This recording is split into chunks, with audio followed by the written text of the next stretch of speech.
Hello my friends, welcome back to another video. आज का video कुछ अलग होने वाला है क्योंकि आज हम इस वीडियो में मैं आपको एक ऐसे इंसान के बारे में बताऊंगा जो अपने जिंदगी में कभी हार नहीं मानी।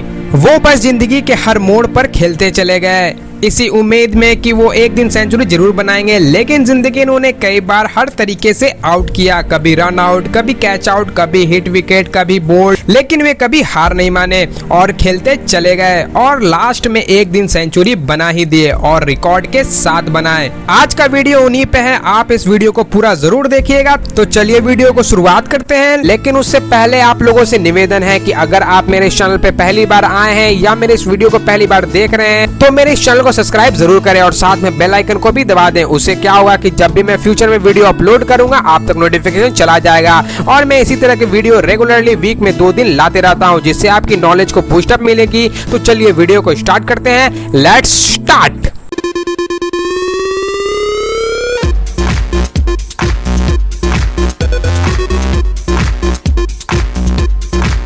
अमेरिका के केंटुकी शहर में रहने वाले एक गरीब अश्वेत के घर में 12 फरवरी 1809 मतलब 1809 में एक बच्चा जन्म लेता है। बड़ा होकर वो एक वकील बनता है। फिर उन्होंने सोचा कि इलेक्शन में खड़े होने का और सीनेट का चुनाव लड़े, लेकिन हार गए। उन्होंने अगली बार फिर से सीनेट का चुनाव लड़े, फिर वो हार गए। तब उन्होंने सोचा है कुछ बिजनेस किया जाए। 31 की उम्र में वो बिजनेस शुरू किए, लेकिन उनका बिजनेस भी सफल ना रहा। 32 की उम्र में उन्होंने फिर से एक और दूसरा ट्राई किया, लेकिन वो भी असफल रहा। 35 की उम्र में उनकी वाइफ का निधन हो गया और 36 की उम्र में उनका नर्व्स ब्रेकडाउन हो गया। 43 की उम्र में उन्होंने कांग्रेस के लिए चुनाव लड़े, लेकिन वहां भी उन्हें हार का सामना करना पड़ा। आप लोगों को तो पता ही है कि चुनाव हर 5 साल बाद होता है। तो 48 की उम्र में उन्होंने फिर से चुनाव लड़ा, लेकिन वहां भी असफल हुए। 55 की उम्र में उन्होंने सीनेट के लिए फिर से चुनाव लड़ा, लेकिन रिजल्ट सेम ही आया, वो हार गए। इतना कुछ होने के बाद उन्होंने हार नहीं मानी। अगले साल फिर उन्होंने वाइस प्रेसिडेंट के लिए चुनाव लड़े, फिर से उनकी हार हुई। 59 की उम्र में उन्होंने फिर सेनेट का चुनाव लड़े, एक बार फिर वो हार गए। लेकिन साल 1860 में प्रेसिडेंट का चुनाव लड़े और रिजल्ट आप लोग बता सकते हैं कि क्या था। इस बार उन्होंने प्रेसिडेंट का चुनाव जीत गए। यस माय फ्रेंड्स, 1860 में अमेरिका के 16वें राष्ट्रपति के तौर पर शपथ ग्रहण की। शपथ लेटर पे वो आदमी ए लिंकन साइन करता था। जी हाँ माय फ्रेंड्स, आप लोग अब जान ही चुके होंगे कि मैं किसके बारे में बात कर रहा हूँ। उनका नाम है द ग्रेट अब्राहम लिंकन। उन्होंने अमेरिका को उसके सबसे बड़े संकट गृह युद्ध से पार लगाया था। अमेरिका में दास प्रथा के अंत का श्रेय भी लिंकन को ही जाता है। तो चलिए मैं आपको बताता हूँ लिंकन से जुड़ी कुछ रोचक बातें। अब्राहम लिंकन का जन्म 12 फरवरी 1809 मतलब 1809 में केंटुकी के हार्डिंग काउंटी में एक लकड़ी के घर में हुआ था। उनके पिता का नाम थॉमस लिंकन और माता का नाम नैन्सी लिंकन था। उनके वंशज इंग्लैंड से आए थे, जो बाद में न्यू जर्सी, पेंसिल्वेनिया और वर्जीनिया में आकर बस गए थे। अब्राहम लिंकन के दादाजी का नाम बहे कैप्टन अब्राहम लिंकन था, जो 1780 में वर्जीनिया के केंटुकी आकर बस गए थे। कैप्टन लिंकन की 1786 में एक भारतीय शिकारी गिरोह ने हत्या कर दी थी। अब कैप्टन लिंकन के पुत्र थॉमस ने भी अपने पिता के हुए हमले को आंखों से देखा था। अब अनाथ थॉमस ने अपना खुद का रास्ता बनाया और अलग अलग जगह पे काम करके अपना जीवन शुरू किया।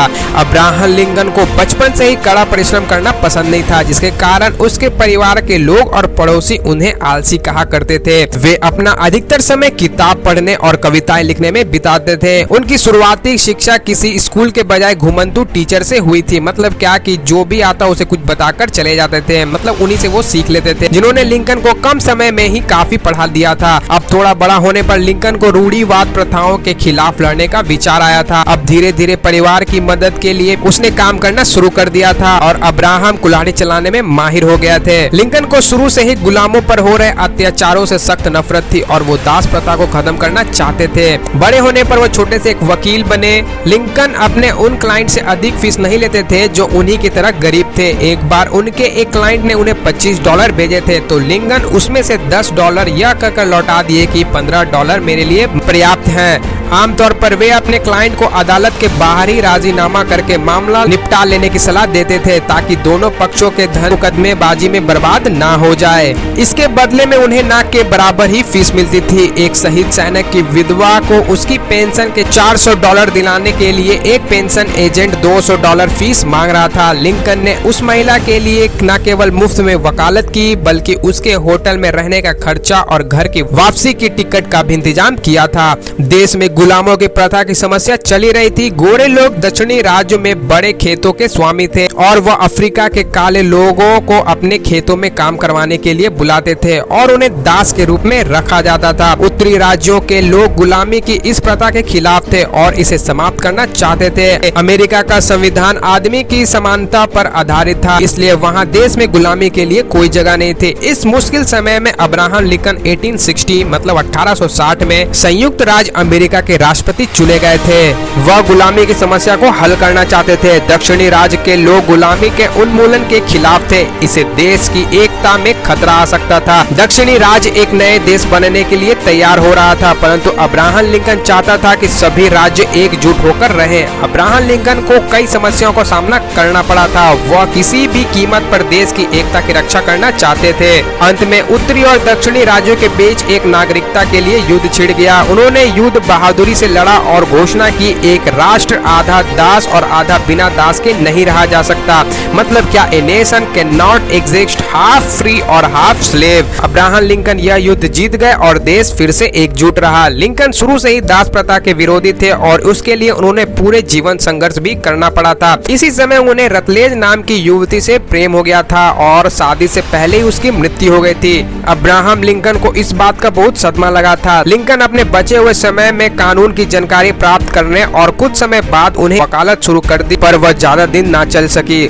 1842 मतलब 1842 में उनका विवाह एक बड़े घर की लड़की मैरी टॉड से हुआ। दोनों के विचार आपस में मिलते नहीं थे और इसी बीच उन्होंने राष्ट्रपति पद के लिए आवेदन किया, मगर उनकी दास प्रथा के विरोधी होने के कारण कई प्रांतों से विरोध सहना पड़ा था। 4 मार्च 1861 में लिंकन के राष्ट्रपति पद की शपथ ली थी। लिंकन के दास प्रथा के विरोधी होने के कारण विरोध की आग बढ़ने लगी थी और अमेरिका में युद्ध छिड़ गया था, जिसे बहुत ही मेहनत करके लिंकन ने 4 साल में जीत लिया था। 1840 के आसपास गुलामगिरी के समर्थन करने वाले और गुलामगिरी का धिक्कार करने वाले राज्य ऐसा साफ विभाजन अमेरिका में होने लगा था। कन्या सेन सबरास्का कानून के अनुसार इन राज्यों में लोगों को गुलामी रखने की छूट मिलने वाली थी। इसके वजह से अब्राहम लिंकन की नींद उड़ गई थी। इस कानून के खिलाफ उन्होंने बहुत से भाषण किए। इसी दरमियान लिंकन को खुद के सामर्थ्य का भी अंदाजा आया और इसके बाद लिंकन राजनीति में कभी भी पीछे मुड़कर नहीं देखे। लिंकन ने 1 जनवरी 1863 को एक कानून लाया जिसके तहत गुलामगिरी नष्ट और 2 साल बाद मतलब 31 जनवरी 1865 को 13वीं घटना ठीक करके इस आदेश को घटना में स्थान दिया। यादवी जंग का अब्राहम लिंकन के तरफ झुका रहा और उनका समय 1864 में खत्म होने वाला था। उन्होंने फिर से चुनाव लड़ने की ठानी और 8 नवंबर 1865 को आसानी से वो वोट जीते और फिर से राष्ट्रपति के तौर पर शपथ ली। 4 मार्च 1864 को लिंकन को दोबारा अमेरिका का राष्ट्रपति चुना गया। इससे 1 महीने बाद 24 अप्रैल को गृह युद्ध पर विजय के उपलक्ष्य में एक आयोजन रखा गया। 15 अप्रैल 1865 को उनकी मृत्यु हो गई। वहां के षड्यंत्रकारियों ने धोखे से लिंकन पर गोली चला दी और लिंकन की मृत्यु हो गई। अमेरिका के 16वें राष्ट्रपति अब्राहम लिंकन को अधिकांश लोग उनकी दयालुता, गरीबी से उठकर राष्ट्रपति बनने तक के संघर्ष और दास प्रथा से मुक्ति दिलवाने वाले नायक के रूप में जानते हैं, लेकिन ये सब उनके अंदर के पॉजिटिव थॉट की वजह से ही पॉसिबल हो पाया है। इन्हीं सब विचारों की वजह से अब्राहम लिंकन इतने महान और अमेरिका के लोकप्रिय राष्ट्रपति बने। आपको ये वीडियो कैसा लगा कमेंट करके जरूर बताइएगा। अगर आप मेरे वीडियो को पहली बार देख रहे हैं तो चैनल को सब्सक्राइब जरूर करें और ये वीडियो को ज्यादा से ज्यादा शेयर करें। मिलते हैं नेक्स्ट वीडियो में, तब तक के लिए bye bye and take care.